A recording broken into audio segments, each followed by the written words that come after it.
आर्थिक अडचणीत असणारा भोगावती कारखाना हा सभासदांच्याच मालकीचा राहण्यासाठी कारखान्याच्या सर्व घटकांच्या विश्वासावर येणारा हंगाम स्वतः संचालक मंडळ चालवेल असं स्पष्टीकरण भोगावती कारखान्याचे अध्यक्ष प्राध्यापक शिवाजीराव पाटील यांनी दिलंय। ऊस वाहतूक स्पर्धा बक्षीस वितरण कार्यक्रम प्रसंगी ते बोलत होते। पाटील यांच्या स्पष्टीकरणानं कारखाना चालवायला देण्याच्या चर्चेला पूर्णविराम मिळाला आहे। कारखाना प्रशासनानं घेतलेल्या निर्णयाचं सभासदांमधून स्वागत होतंय। भोगावती कारखान्याच्या वतीनं 2024-25च्या गळीत हंगामामध्ये घेतलेल्या ऊस वाहतूकदार कंत्राटदार स्पर्धेचं बक्षीस वितरण कारखाना कार्यस्थळावर पार पडलं। शेती अधिकारी सातापा चरापले यांनी उपस्थित वाहतूकदार कंत्राटदार यांचं स्वागत केलं।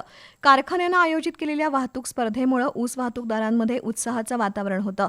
त्यामध्ये कारखान्याचा देखील फायदा झालाय। येत्या काळात देखील प्रोत्साहनपर स्पर्धा कारखान्याच्या वतीनं घेतल्या जातील असं चरापले यांनी सांगितलं। तर भोगावती कारखाना आर्थिक अडचणीत तोडणी ओढणी कंत्राटदार या कारखान्याच्या इतर घटकांबरोबर सभासदांचं सहकार्य महत्त्वपूर्ण ठरल्यामुळेच गेल्या गळीत हंगामामध्ये कारखान्यानं 4,32,000 टन ऊसाचं क्रशिंग केलंय। सभासदांची सर्व ऊस बिलं अदा केली असून वाहतूकदारांची कमिशन लवकरच त्यांच्या खात्यावर जमा केली जातील।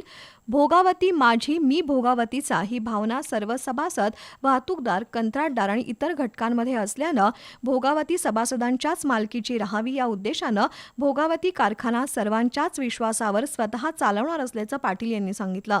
पाटील यांनी दिलेल्या स्पष्टीकरणावरून भोगावती कारखाना चालवायला देण्याच्या चर्चेला पूर्णविराम मिळालाय।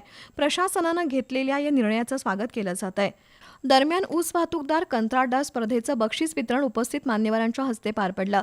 त्यामध्ये भोगावती केसरीमध्ये डबल वाहन प्रकार, सिंगल वाहन प्रकार, लहान वाहन प्रकार, जनरल वाहन प्रकार तसंच गटाअंतर्गत 138 बक्षिसांचं वाटप करण्यात आलं। विजेत्या स्पर्धकांना रोख रक्कम आणि सन्मान चिन्ह देऊन गौरवण्यात आलंय। या कार्यक्रमासाठी कारखान्याचे उपाध्यक्ष राजाराम कवडे, कार्यकारी संचालक सागर पाटील, जनरल मॅनेजर संजय पाटील यांच्यासह संचालक मंडळ, अधिकारी कर्मचारी, वाहतूक संघटनेचे अध्यक्ष शशिकांत पाटील, उपाध्यक्ष प्रदीप पाटील, सचिव सुमित पाटील, धनाजी पाटील यांच्यासह वाहन मालक चालक कंत्राटदार उपस्थित होते।